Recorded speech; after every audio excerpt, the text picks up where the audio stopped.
FGV menjadi majikan utama warga Lombok Indonesia melalui usaha penyumberan luar syarikat itu. Seramai 15,000 tenaga kerja asing FGV adalah dari Lombok dan Nusa Tenggara Barat.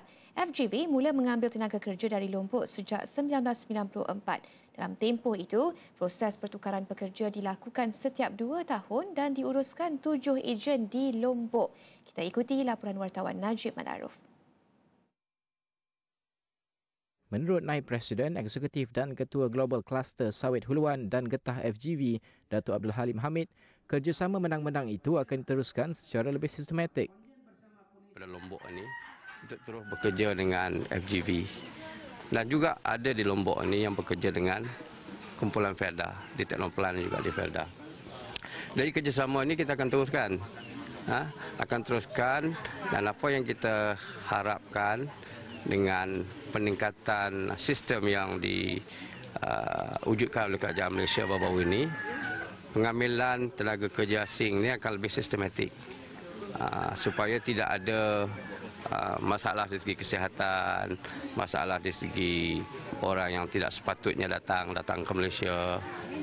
Itu kita telah berusaha bersama dengan Kerajaan Malaysia. Di bawah penyumberan luar itu, FGV menyediakan proses pengambilan lengkap termasuk menjaga kebajikan pekerja.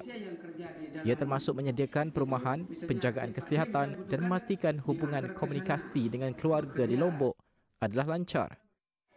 Selain itu, kebajikan keluarga tenaga kerja yang berada di Lombok turut diberi perhatian. FGV menyerahkan sumbangan RM500,000 bagi setiap ahli keluarga tenaga kerja yang bekerja dengan FGV di Malaysia setelah 3 bulan mereka bekerja. Bagi keluarga tenaga kerja, peluang pekerjaan oleh FGV umpama rahmat buat mereka kerana taraf hidup mereka berubah sekelip mata apabila mula bekerja dengan FGV. Perubahan teman-teman di Malaysia. Rata-rata yang bagus rumahnya itu hasil Malaysia itu lah begitu.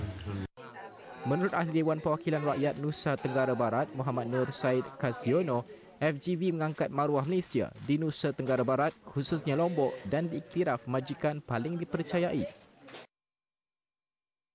Ini yang tentunya dapat menjadikan Felda sebagai majikan utama bagi warga Lombok. Yang menarik juga, saya melihat bahwa dengan langkah-langkah yang dilakukan oleh Felda ini, Felda telah menjaga marwah kerajaan Malaysia, khususnya di Nusa Tenggara Barat dan tentunya juga Indonesia pada umumnya. Kenapa saya katakan ini? Bahwa 20 tahun lebih kita bekerja sama dengan Felda. Felda telah menunjukkan bagaimana etika-etika di dalam bisnis, ya, dalam tanda kutip bisnis pengiriman tenaga kerja ini. Tambah beliau, hasil kiriman wang tenaga kerja menyumbang RM1.3 triliun kepada keluaran dalam negara kasar KDNK daerah Lombok setiap tahun. Cerita kejayaan Felda di bawah FGV sering dikaitkan dengan pembangunan komuniti peneroka Felda di Malaysia, namun cerita kejayaan tentang bagaimana usaha pertukaran tenaga kerja bersama 2 buah negara di bawah FGV turut menjadi sebahagian pencapaian terbaik syarikat. Dan dia juga lambang kebanggaan negara kerana bagaimana sebuah syarikat mampu mewujudkan kerjasama menang-menang sekaligus membangunkan komuniti di 2 buah negara. Dan ia bukan sahaja cerita kejayaan bagi FGV tetapi juga hubungan 2 negara serumpun. Najib Madaruf, Lombok, Indonesia untuk Astro Awani.